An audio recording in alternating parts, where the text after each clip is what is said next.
I never aspired to be a mob guy. But, I grew up with my father, who was a very high profile guy in the 60s. Once I got in, I said, hey, I'm going to be the best possible mob guy I could be. Here's how it's going to go. 75% me, 25% you.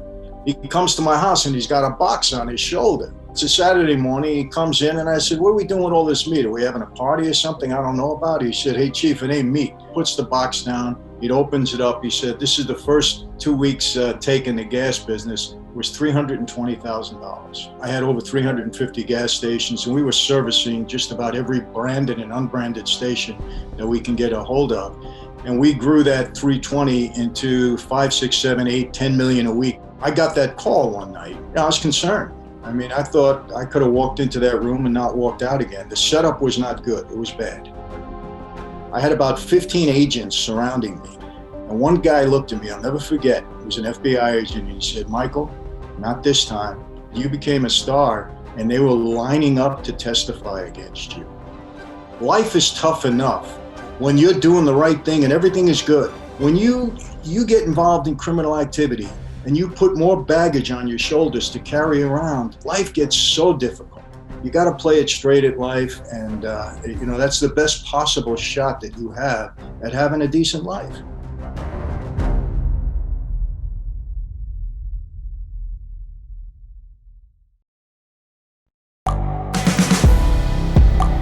The world is changing. Inspiration is everywhere. It has never been so easy to connect, share, and bring people together. We're learning from others and finding the best in ourselves. Challenging our beliefs. Sharing our vulnerability. Overcoming our fears. Transforming ourselves so we can transform the world. How far can we go? This is London Real. I am Brian Rose. My guest today is...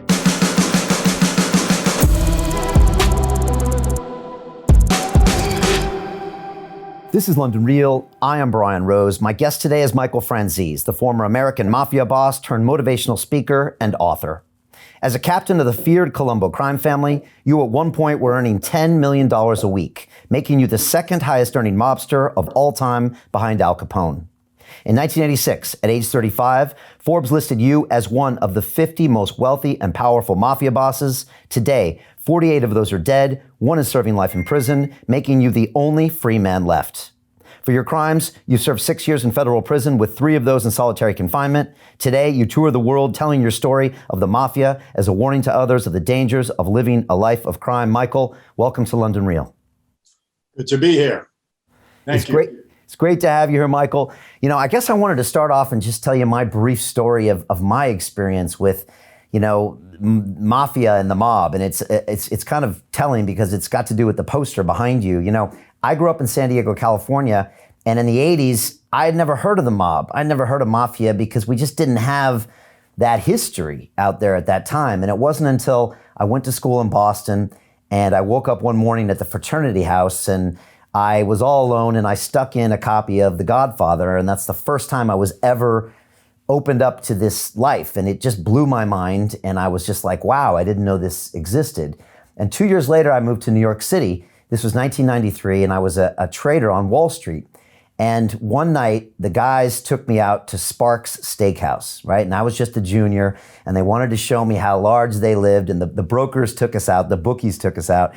And I still remember they brought out these wine glasses that were as big as my head and these steaks that were massive. And I was just this kid, in probably a bad suit and a bad tie. And at one point during the meal, they said, you know what happened out in front here? And I said, no, I don't know what happened. And they said, well, there was a murder out in front. And I was like, really? And they said, yeah, that's where we think John Gotti had Paul Castellano gunned down. And it was kind of my first introduction that there was this life. And Giuliani was in power then, and he was really trying to crack down on the city.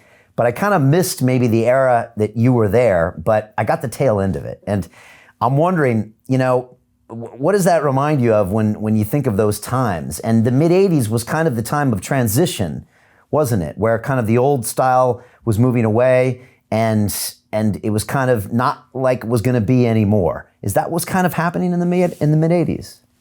Oh yeah, and growing up in San Diego, we didn't really have a presence out here at all. So maybe a little bit in LA, but certainly not down south. But yeah, 80s was certainly a transitional time. Brian, I always look at the golden era, the golden years of the mob, really from the 50s to the mid 80s. That's when everything was happening. We had control of, certainly New York City, many cities across the country had tremendous influence in the unions and even into the White House. But in the 80s, things started to change. They started to really use the racketeering laws effectively. Rudy Giuliani, you got to give him the credit or the blame, whatever side you're on, for really using that effectively and certainly made a big transition. The mid 80s was really the major transition of the mob in the United States. Yeah, and you starred in this recent, series called Fear City on Netflix, which I recommend everyone watching. And it really got me back up to speed as what was happening kind of in the 80s in New York City with the concrete rackets and also this new technology that was this RICO statute and how the prosecutors kind of got educated on how to use it, and it completely changed the game. And I know, you've been quoted as saying when the guys on the street started fearing the government more than they were fearing our life, that's when everyone started flipping, and it was never the same again, was it? No, it wasn't. And that was the big tool, the big weapon, the racketeering law, the Bail Reform Act. You didn't get bail if you were a danger to the community or a flight risk. And the Sentencing Reform Act, which gave huge sentences for crimes that before you didn't get that much time for. So what happened, they were locking a lot of people up and saying, hey, you're either going to cooperate with us or we're going to put you in jail under the RICO statute for the rest of your life. And, a lot of guys don't stand up under that, Brian. And that's when, informants really started to come forward. And of course, the use of technology, we just didn't keep up with their surveillance techniques. I mean, Brian, they had so much on tape, really the whole life was exposed through these secret tape recordings. I mean, in the John Gotti case, they had 2,000 hours of recordings. And I listened into some of them because we had the same attorney. They were listening to these tapes in the lawyer's room. And boy, they were devastating. Wow.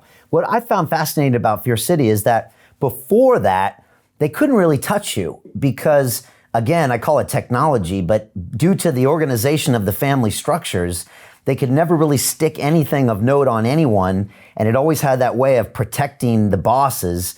And they were very frustrated. Like you said, I guess from the 50s kind of to the mid 80s, they really couldn't do much about the five families. And it wasn't until the RICO statute and, like you said, married with the tech, and then those big sentences that everything started changing. Yeah, it was very difficult. And remember this, a lot of guys went down for murder, for homicide. And prior to the RICO statute, murder was a state charge. It wasn't a federal charge unless you murdered a federal agent or you were on federal land. But under the RICO statute, murder became one of the predicate acts. So they were able to indict and convict people on murder in a federal system where they were never able to do that before. That was huge for them.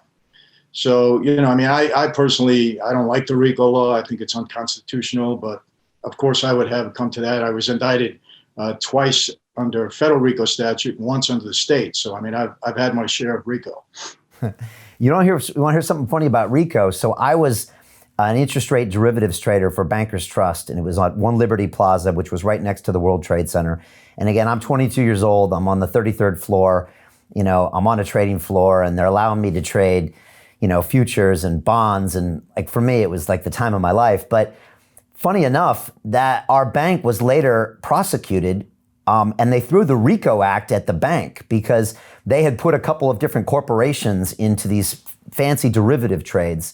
And the CFOs of those corporations, when the trades kind of tanked, put up their hands and saying, I got talked into this trade. And it happened with like Procter & Gamble and a couple other companies. And they said there was a system of them doing it to repeated corporate customers. And so they threw RICO at it, which tripled the damages. So in a weird way, Michael, they used that thing against even the banks. Well, yeah, that's what happens whenever they create a law like this. I know the law was created by a fellow by Edward DeBakey, I think his name was, and it was created in 1970 specifically to go after the mob. And but you give the government a tool, and they kind of open it up, and they'll use it whenever they feel they can be effective with it. And so they started using the RICO law against any company that they said was a criminal enterprise. They created or made it a criminal enterprise, and then it would fall under the RICO statute. There's a narrative in Fear City where you've got the Giulianis of the world and the lawmakers of the world saying, here are these mob guys. They're shaking down mom and pop businesses, these immigrants. They're really doing a lot of pain to the community. And then the other side is, I think, you guys, the wise guys that are saying, you know what, we actually make this place run better. We're better for business. We provide somewhat protection. We keep out the small-time criminals. Who's right? Well, look, initially when, mob guys came here from Italy, I mean, they were preying on their own people in the neighborhoods. I mean, that's how this thing kind of started. They were extorting them, looking for protection money. It doesn't happen like that, on a widespread basis anymore. I mean, honestly, I never did that. If I went partners with somebody and they paid me, I gave them a service. It wasn't that we were just, leaning on them and extorting them. But it does happen to a degree with some of the smaller time guys. But, on a major level, I don't see it that way. Now, some people are going to disagree with me. But look, I had 25 years of my experience in that life. Others may have experienced it a little bit differently. But, I didn't see that as widespread as the government says we did it. Okay. And what do you think of Giuliani when you see him on that, the same show you starred in? And you guys were playing a game. And I don't know if you ever watched the show The Wire. But it's kind of interesting because you got kind of the cops and the drug dealers, and they're almost playing a type of a game, of a cat and mouse game against each other. Like, what do you think of him and everything that happened in retrospect? Well, listen, again, you got to give him the credit, I guess, for effectively using the RICO Act when he did.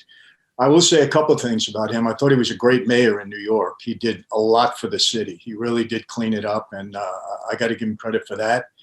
And, it's funny because we recently were interviewed on a radio show here. He did it first. I did it second.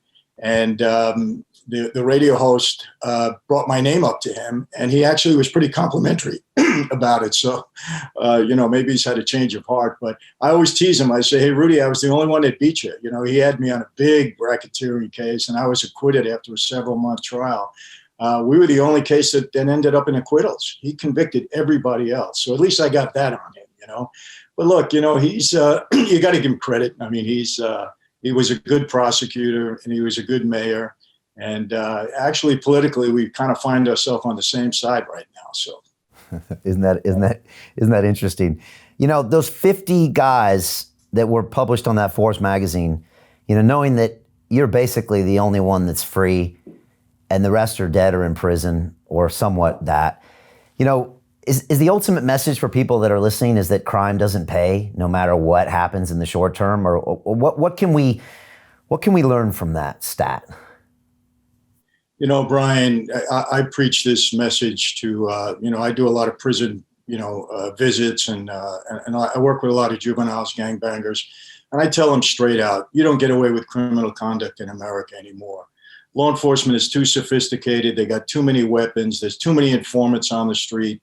And if you stay in criminal conduct, you're going down. I mean, that's it. Bottom line, you just don't get away with it anymore. And, for people to get involved in that life on a consistent basis, they're out of their mind. They're going to lose. There's no doubt about it. I think there was this study that was done, and they took like a project in Chicago's South Side, and they ran the numbers for like the drug dealers and the kind of the juniors, and they ran on how much money did they actually make over the course of like 5 years. Putting in time that you're missing in prison, some of that time that, the big bosses are making more of the money. And they found that, the younger guys were actually making less than minimum wage. And yet they were sold this dream of this big time, cash flow. But the truth is, between the danger of death and prison and all the hierarchy, it wasn't a great decision to make to join that life. No, not at all. What I tell people all the time, there's a myth out there, and I think the media created that, in that, all mob guys, all gang guys, they're rolling in dough, they're making a lot of money. But I always say this, in our family, the Colombo family, one of the 5 New York mob families. We had 115 made guys that actually took the oath. Out of 115 of us, maybe 20 or 25 were earning good money. The rest was, who's got a no-show job, who's got a gambling problem, pushing little numbers, trying to, extort somebody. They weren't making a lot of money. And all of them end up in jail at some point in time. They all get indicted. They all do jail time. While they're in there, they're not earning a penny. Their families are broke. And that's consistent all the way down the line. One of the things, Brian, when I speak to these young kids, they'll say, oh, I saw Goodfellas and I saw this movie and, you had the women and you had the cars and you had the money. But I say to them, but did you see the end of the movie? Did you watch it all the way through? Who lost everything? Who went to jail? Who got killed? They don't see that part. They only see the good part and they kind of ignore the rest. But, it's a dead end street. And I've been preaching that for the last 20 some odd years. And, I know it for a fact. What else got me, Brian? When things really started to crumble in the 80s, I was shocked at some of the guys that we found out that were informants for years. We didn't know this. I mean, our own people that were informants for 10 years, 15 years, 20 years. And, you just don't know, man. The street is a tough environment to trust somebody in. Yeah, that whole myth of loyalty, you soon find out, kind of goes down the drain when people are looking out for themselves. And I know you've got some stories of that I'd love to get into. Tell me about your racket, because it was quite interesting. It was quite advanced. It was quite intelligent. And it separated you from just maybe the common shakedown guy that was doing the other things. You really found some innovation there when it came to your, I think it was a gasoline tax angle. I mean, $10 million a week is a lot of money at your peak. Can you tell us a little bit about how you found it and how you kept it going for so long? Well, yeah, there is another myth out there. I think that people think that mob guys, get in our social clubs and we invent all of these different ways to make money and what, company we're going to extort or whatever. A lot of times it doesn't happen like that. A lot of times guys come to us with a deal. Maybe they want to defraud their company. They're in a good position. They come to us because they figure we can, provide protection. We can give them money if they need it. And in the gas business, that's what happened. There was a guy out in Long Island, and he had a small gas operation. He had a couple of gas stations, and some other guys from another family were shaking him down. They were trying to extort him. So he came to me for help. And basically, he told me, look, I have a germ of an idea where we can defraud the government out of tax on every gallon of gasoline. So he kind of got my attention. I don't like the government at that point in time. I got rid of the guys for him that were shaking him down. And we went into business together. I'll tell you how it happened. I put a guy with him, a guy by the name of Vinny. He was a butcher. Well, one of my guys, big guy, big scar across the top of his head. And I said, Vinny, watch this guy, Larry. Let's see if he's really got something. So Vinny used to bring me meat every Saturday. He would come because he was a butcher. So this one Saturday, about 2 weeks into this deal, he comes to my house and he's got a box on his shoulder.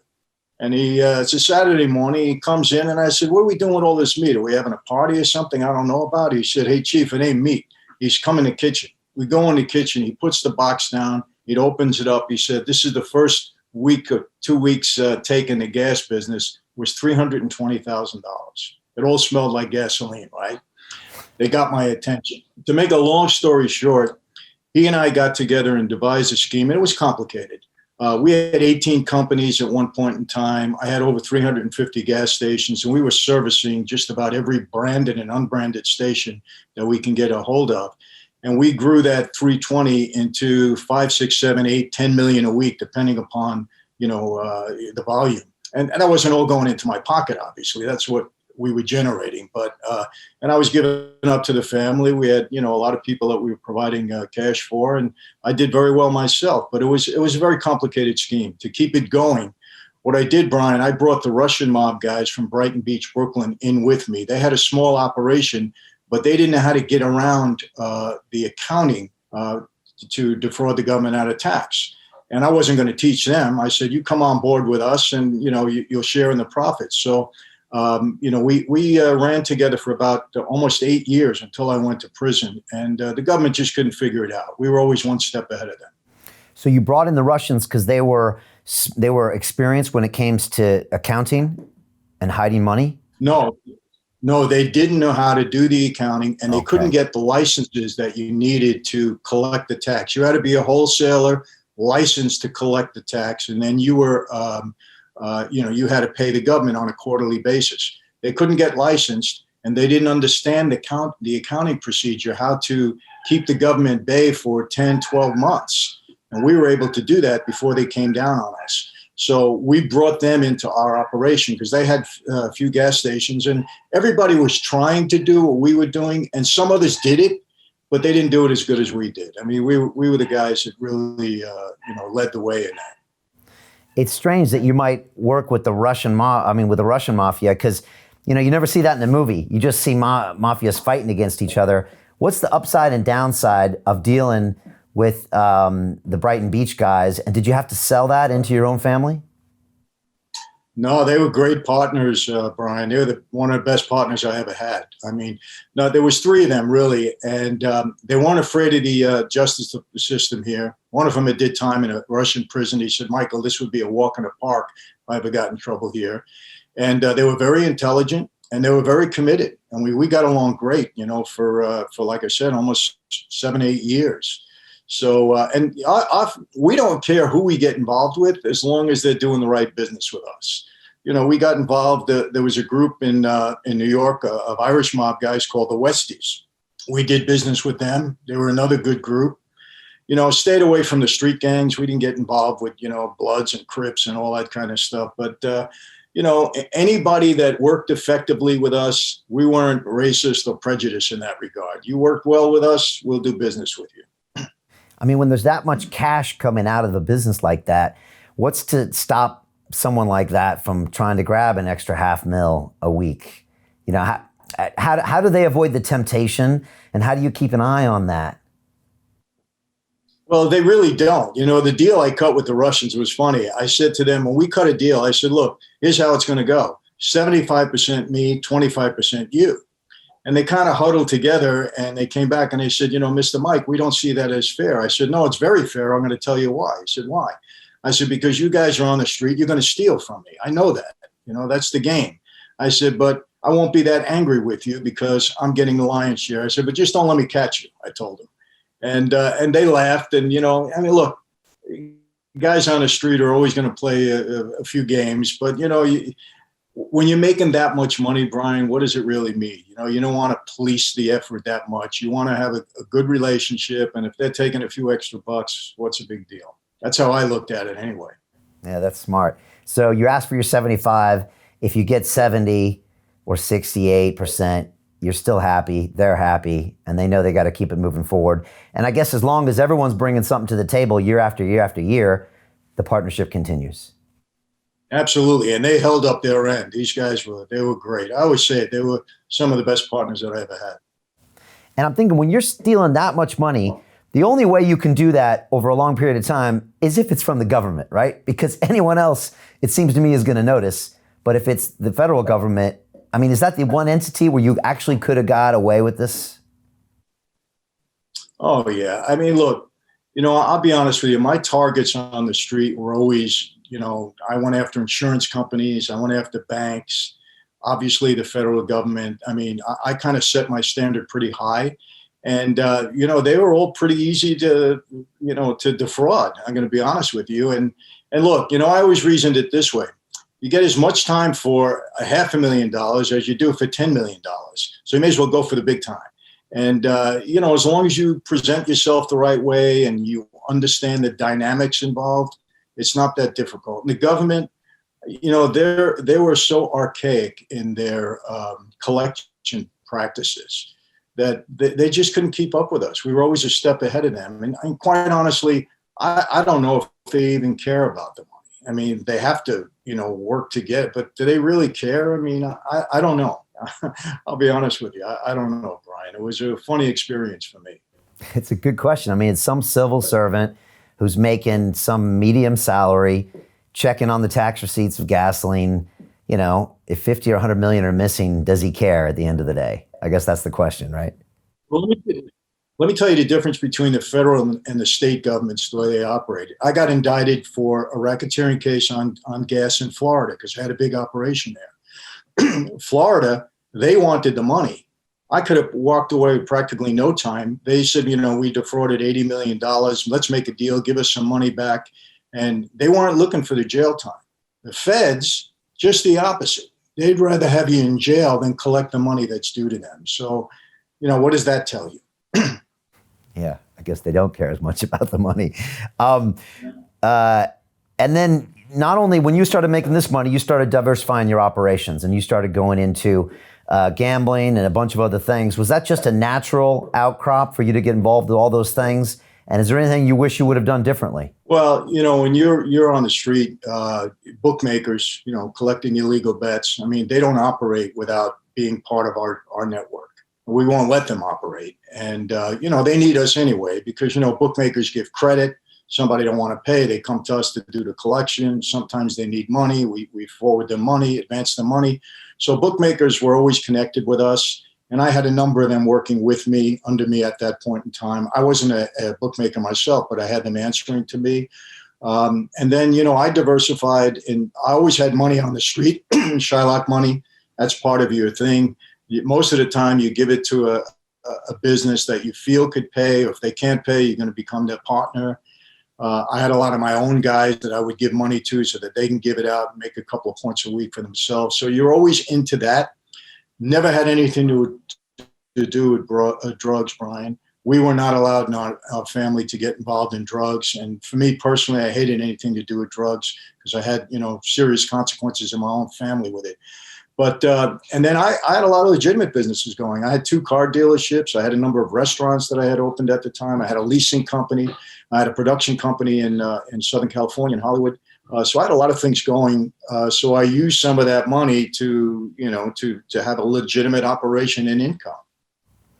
Let's talk about the drugs really quick, because I remember that from the movie The Godfather. And again, maybe you can tell me if that movie stands up or if it actually is based in reality. But, there's the point where they have the big meeting, I think, after, Sonny's killed.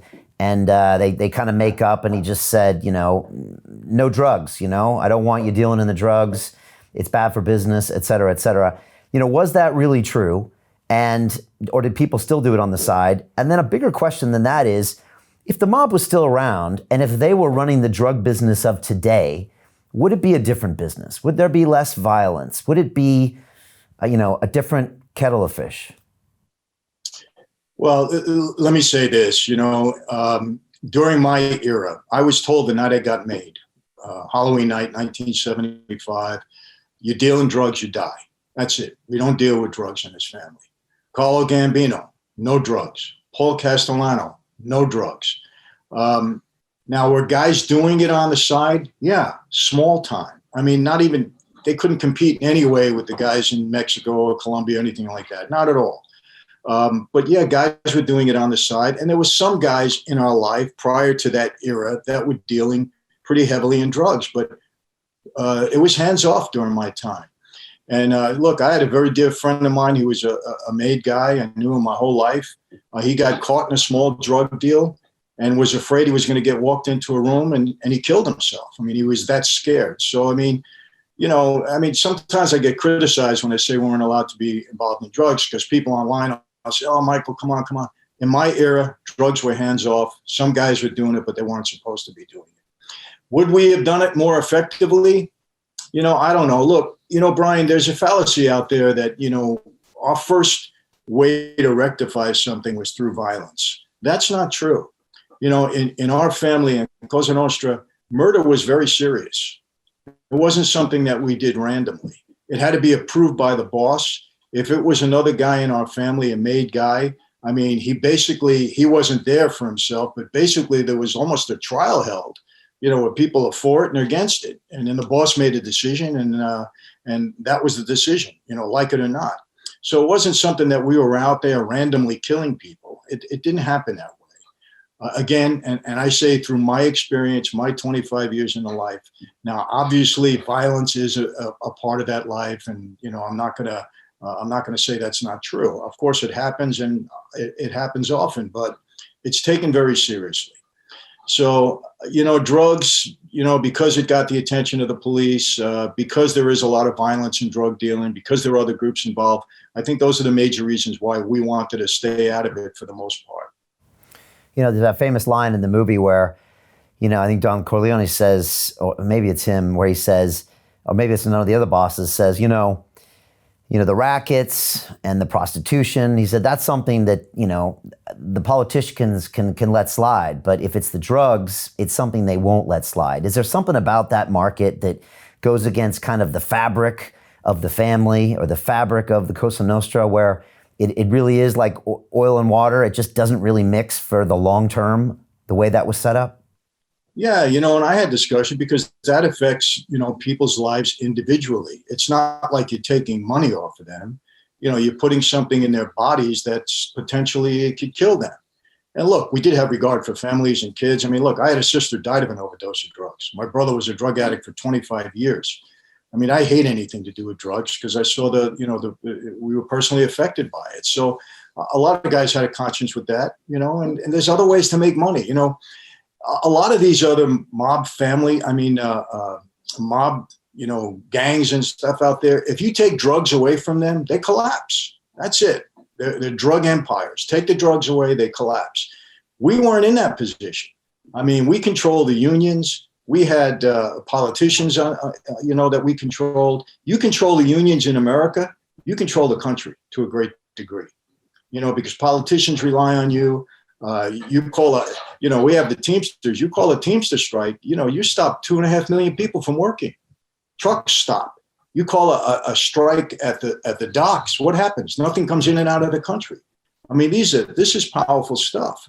So we had other ways to make money. We were very diverse in that way. We didn't rely on drugs, where these other groups, many of them do.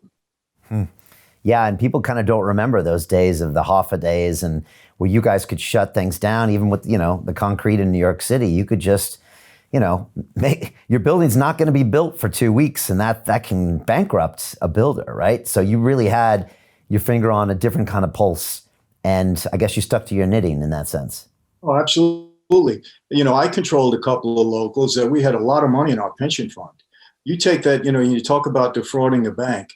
You go to the bank, any bank, and you say, look, I got $500,000 here, or I got, 750,000. I'm going to put it in your bank. Okay. But I want a loan. I don't want you to tie that money up, but I want a loan for $100,000. They're not going to say no, because you're putting, a substantial amount of money that's going to stay on account. Plus it's going to build. I mean, that's powerful when you can do things like that. So, and we had that ability, and politicians, we tell a politician, hey, we'll make sure that local 129 and their families, you got their vote, but here's what we want in return. So, I mean, we had that kind of juice and that kind of power where, other groups just don't have that. They rely on the drug business. You take it away and they collapse. Yeah, I think a lot of the gangs these days are trying to diversify into cybercrime now, I think is the thing where, they're trying to maybe get away from that. Is that true? Oh yeah. I mean, even I hear some rumblings in the street in my former life, that there's big money in that and guys are going for it. And, hey, let me tell you one thing about, mob guys, they're pretty resourceful. I'm asked all the time, is the mob still in existence? The answer is yes. It's not the same as it was during my time, but I wouldn't count these guys out. They're not going away in my lifetime. That's for sure. I mean, I think about the racket you used to run with the gas tax. I mean, imagine Franzese with an internet connection. That could have gotten a little crazy.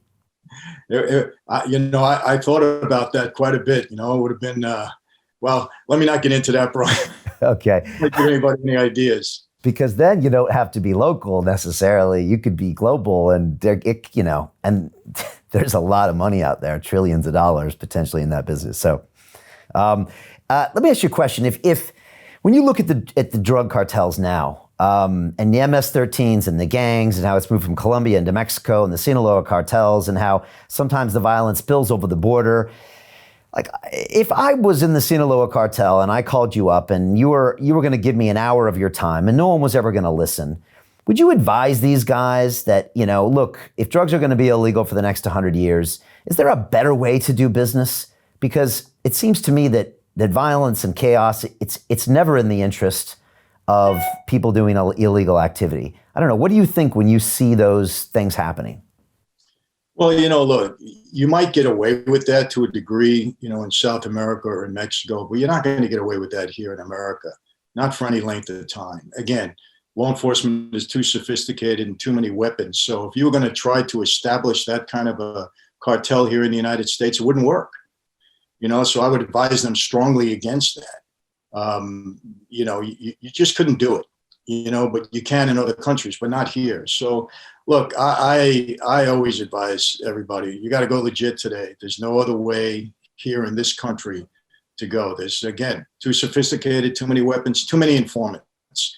Brian, I'll give you a little story that happened to me. When I was in custody, I'd taken a plea on my federal racketeering case, and the underlying act was fraud.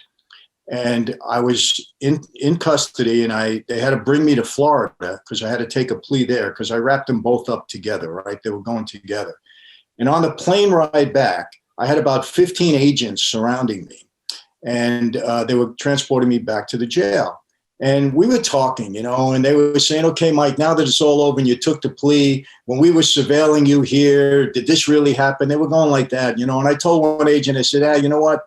I took a plea because I got tired of beating you guys. I beat you 5 times. I figured I'd give you one win. I probably would have beat this case also. And one guy looked at me, I'll never forget. It was an FBI agent, and he said, Michael, not this time. He said, you became a star, and they were lining up to testify against you.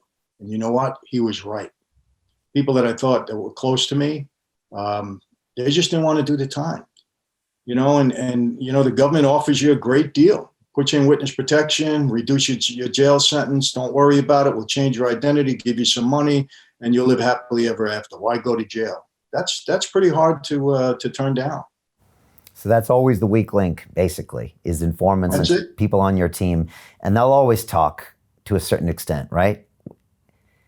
Yeah, look, they approached me heavily. They wanted me to do a lot of things. And, I wasn't interested in hurting people, Brian. I wasn't mad at anybody when I walked away from the life. I just saw that it was over. I said, this is a problem. And that guy put it in my head, if I stay on the street, I'm going to end up in jail for the rest of my life. So what am I doing? But I wasn't mad at anybody. I didn't want to put anybody in trouble, but they came on me really, really heavy. There's no doubt. And look, I spoke to them about certain things, not about anybody in particular, didn't send anybody to prison, but you're trying to, okay, leave me alone. I'm out. I'm really out. You try to convince them of that. But man, other guys went, full force, and they went in and, put a lot of guys in prison and made deals, and guys that I was shocked. I never thought would go that route. Right. Just to finish up on the drugs thing, if we stuck your name on the ballot and you got elected as president, what would you do about the war on drugs? Like, what would you actually do there? Is it solvable, or will it be a vice that's always going to have to be illegal, which means there'll always be illegal characters and violence and et cetera? Or what can be done, in your opinion? It's very hard. I don't have the automatic cure. I wouldn't legalize it. I would not. I don't think that's legalizing it and taxing it. I don't think that's the answer. It's all about enforcement, protecting our borders, very, very important. But, now a major problem with drugs is pharmaceuticals. People can get this stuff over the counter. That's the real thing. That's a real problem, real problem. And I don't know how, is it regulation? Is it some kind of enforcement? I never got into it to study it, but I would certainly make it a priority if I were in that position, because drugs are killing us here in this country. They really are. This younger generation that we have, it's such a problem. You go in the prison, 80% of the people in prison are there for drugs. In all the prisons across the country. That's just the way it is. So we have to somehow get a hold of it. And I can't tell you I have the answer at this moment, but it would be a priority for me. But not legalizing, even though we saw what happened with Prohibition, and we saw what happened with Capone in Chicago, and we saw how that experiment didn't work. It actually promoted more illegal activity and more gang activity. But still, you don't think that would be the solution? Heck no. Come on. You can't really compare alcohol to hard drugs. Listen, I love a glass of wine. I shouldn't be prohibited. I don't think they're in the same category. I know people try to make that comparison all the time. Well, alcohol is just as bad. Look, what's the word? You can't litigate everything that could potentially be harmful to you. I mean, you got to use your head. You got to be an adult. You're going to drink and drive. Well, that's a problem, and there should be an enforcement for drunk drivers. Obviously there is, but you can't litigate everything that's possibly harmful to you. You have to, you got to use your head too. Yeah, no, I appreciate that. Tell me about you, because you could have easily missed this life. You were going to go pre-med, I think. You were a smart kid. You're obviously a very smart guy. You could have probably done anything. And yet you decided to go down this route. Why? Why did that happen to you, Michael?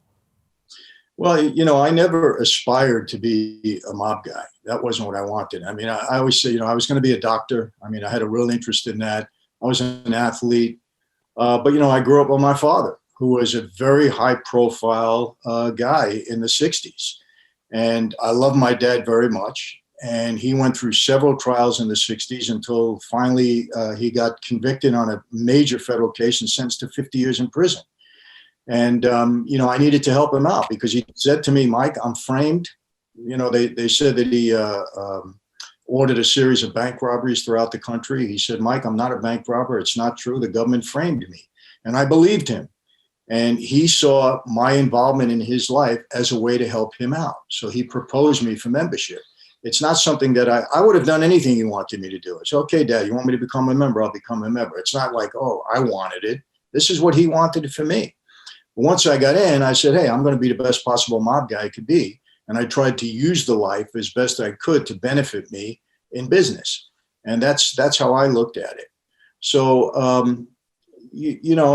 could have won a different route, but, Brian, it's tough to look back. I mean, I have certain regrets for things that I did as a member of that life. But if people said, if you had it to do all over again, would you have changed it? Look, my life has turned out okay now. I mean, I'm very fortunate, very blessed. So I don't know. I mean, I try not to look back in that way. And who was your dad in the mafia? Like, what was his rank and how did he kind of come up, and what did you learn from him? And I guess he did it in a different time where the rules were slightly different. Yeah, I mean, my dad was, he was the John Gotti of his day. Very, very high profile. He was a captain in a Colombo family. He had worked his way up to Underboss. He was Joe Colombo's Underboss for a time. And, I learned a lot from my dad. He was, a master at this life. He was known as an enforcer. My dad was a pretty tough guy, but he was also, he was very charismatic. He was a good presence in that life. And he taught me a lot. That was very valuable to me, as I navigated that life. And, he did 40 years in prison on that 50. We could never overturn his conviction. He was released in 2017 at the age of 100. And he died earlier this year at the age of 103. He was the oldest living mob guy in America, quite possibly in the world. I don't think any other guy lasted that long. Wow. So, I mean, he had quite a legacy. Wow. What did you learn from your dad? I learned so many things. I mean, as far as navigating that life, my dad taught me, always be, don't ever be quick to judge somebody. Don't ever be quick to, condemn somebody. He told me how to be a good listener. He taught me, he said to me, Michael, and this was very valuable in that life. He said, if you and I committed a crime, we did it together. He said, 1 minute after we commit the crime, if you talk to me about it, I'm going to say, I don't know what you're talking about. He said, there's no reason to ever repeat anything that you did the wrong way. He said, look at every telephone as a cop. Don't speak on the phone.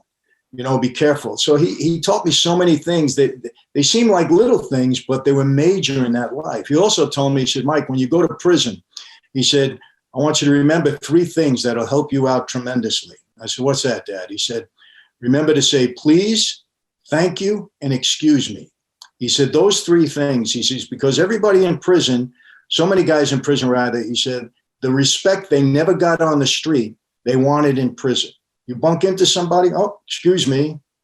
You want to step in front of somebody on a line, excuse me. You ask for something, say please. He gives you something, say thank you. He said, those 3 words are going to help you out more than you know. And he was so correct about that. I never had a problem in prison, ever, not one time, because I was courteous to people. So things like that in the street are very valuable. And I took those things with me, in my life today. I try to give people respect. It doesn't matter who they are. Another thing my dad taught me, Brian, he said, always be respectful to the little guy. Now, he didn't mean the little guy to be offensive. He just meant, give respect to the little guy, the waiter, take good care of him, the guy at a valet park, or take care of him. Always be. To continue watching the rest of the episode for free, visit our website londonreal.tv or click the link in the description below.